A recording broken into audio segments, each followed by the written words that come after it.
अस्सलाम वालेकुम। वो शाम जब अंधेरा चीख उठा, शहर की गलियों में जहां हवा तक गम के साथ सिसकती थी, अब्दुल की कहानी शुरू होती है। उसकी झोपड़ी नाले के किनारे थी, जहां बारिश के दिनों में कीचड़ का कीड़ा बनकर रह जाता था। एक दिन उसने सुना कि गांव के ठेकेदार उसे शहर में नौकरी देने वाले हैं।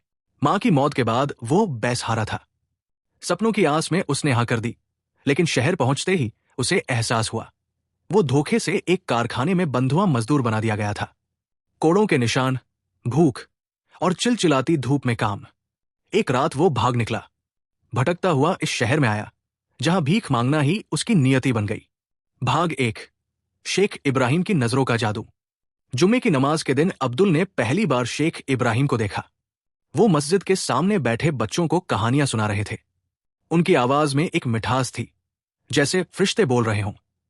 अब्दुल उनके पास जाने की हिम्मत नहीं जुटा पा रहा था, लेकिन शेख ने खुद उसकी ओर देखा और मुस्कुराए। बेटा, तुम्हारी आंखों में डर क्यों है? शेख ने पूछा। हुजूर, डर नहीं, हार है, अब्दुल ने सिर झुकाते हुए कहा। हार तो वो मान जाता है जो अल्लाह की रहमत से निराश हो जाए। शेख ने कुरान की आयत पढ़ी, और जो अल्लाह से डरता है, अल्लाह उसके लिए निकाज बना देता है। सूरह अत-तलाक। उस रात अब्दुल ने सोचा, क्या सचमुच अल्लाह मेरी सुनते हैं? भाग दो, पहला पाठ, शुक्र की ताकत।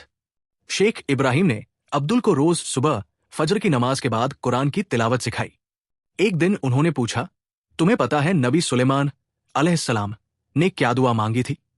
उन्होंने कहा, ऐ मेरे रब, मुझे शुक्र अदा करने की तौफीक दे। सूरह अनमल। अब्दुल ने पूछा, शुक्र करने से क्या मिलेगा? शेख ने उसके हाथ में एक पत्थर दिया। इसे रोज गिनो कि तुम्हें कितनी नेमतें मिली। अगले दिन अब्दुल ने कहा, हुजूर, मैंने गिना, मेरे पास 2 पैर हैं जो चलते हैं, 2 हाथ जो काम करते हैं। शेख मुस्कुराए। यही शुक्र का पहला कदम है। भाग 3, संघर्ष का पहाड़ और ईमान की रोशनी। अब्दुल ने मस्जिद की सफाई शुरू की। एक दिन उसने देखा कि एक बच्चा गिर गया है। उसने उसे उठाया और उसके घर पहुंचाया। बच्चे के पिता, जो एक दर्जी थे, ने अब्दुल को कपड़े सिलने का काम सिखाया, लेकिन अब्दुल के हाथ कांपते थे, टाके टेढ़े हो जाते। दर्जी ने झल्लाकर कहा, तुमसे ये नहीं होगा। अब्दुल ने हार नहीं मानी।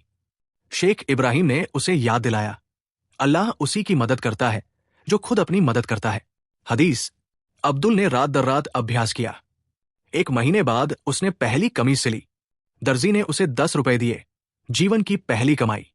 अब्दुल ने आंसू भरी आंखों से कहा, शुक्र है, ऐ मेरे रब। भाग 4, बाजार की गर्मी और इम्तिहान की रात। अब्दुल अब छोटी मोटी चीजें बेचता था। एक दिन बाजार में उसकी मुलाकात रुकैया नाम की एक बुजुर्ग औरत से हुई, जो कूड़े में से खाना चुन रही थी। अब्दुल ने उसे अपनी रोटी का आधा हिस्सा दिया।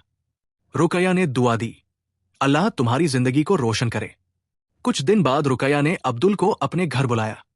वहां उसने देखा एक टूटी चारपाई पर पड़ी बीमार लड़की। रुकैया की बेटी जैनब को टीबी थी। अब्दुल ने अपनी बचत के पैसे से उसकी दवाई खरीदी। शेख इब्राहिम ने कहा, तुमने अल्लाह के बंदे की मदद की, ये सबसे बड़ी इबादत है। भाग 5, आग की लपटें और दिल की गर्मी। अब्दुल की मेहनत रंग लाई। उसने एक छोटी दुकान खोली, जहां वो चाय और नाश्ता बेचता। लेकिन एक रात बिजली के शॉर्ट सर्किट से आग लग गई। सब कुछ राख हो गया। अब्दुल आग के सामने खड़ा रोया, ऐ अल्लाह, ये क्यों? तभी पीछे से आवाज आई। ये उसके वो ग्राहक थे जिन्हें उसने मुफ्त में चाय पिलाई थी।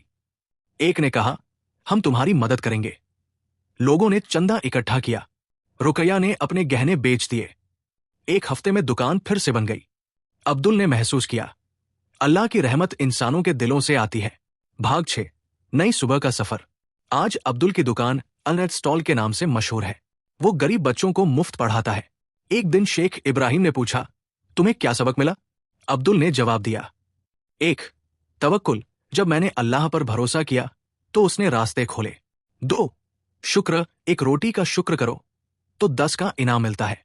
3, इंसानियत, दूसरों के दुख को अपना समझो, अल्लाह तुम्हारा दुख भूल जाएगा। उपसंहार, वो मस्जिद जहां दुआ कबूल हुई।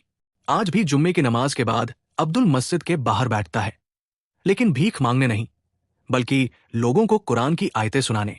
उसकी आंखों में अब निराशा नहीं, उम्मीद की चिंगारी है। शेख इब्राहिम कहते हैं, अल्लाह की सबसे बड़ी नेमत यह है कि वो हमें बदलने का मौका देता है। एक बच्चे ने पूछा, अंकल, आप भिखारी थे? अब्दुल ने मुस्कुराकर कहा, नहीं बेटा, मैं बस रास्ता भूल गया था। अल्लाह ने मुझे ढूंढ लिया। समाप्त। विस्तार के बिंदु। 1. चरित्र विकास रुकया और उसकी बेटी जैनब की कहानी जोड़कर मानवता का पाठ दिखाया गया। 2. संघर्ष का विस्तार, आग की घटना में भावनात्मक दृश्य और समुदाय की एकजुटता। 3.